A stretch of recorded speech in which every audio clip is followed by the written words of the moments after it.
Hey guys, today we're going to learn on how to delete Instagram account permanently. And all we have to do is to head on over to our Instagram account.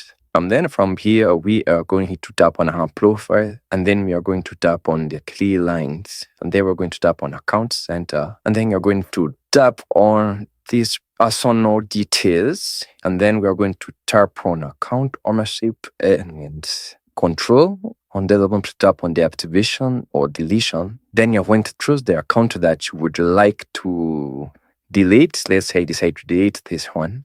Then I'm going to choose the option to delete account. I'm going to tap on continue. I'm going to tell them the reason to why I want to give it their Instagram account. And let's say I said something else. Then I'm going to tap on continue. From there, we're going to create a password before deleting this account. From there, we're going to enter the confirmation code that was sent to our Gina. So in the case that he didn't receive the code, we would suggest that you tap on the send code again. Once you've entered your code, you're going to be given the permission to delete your account.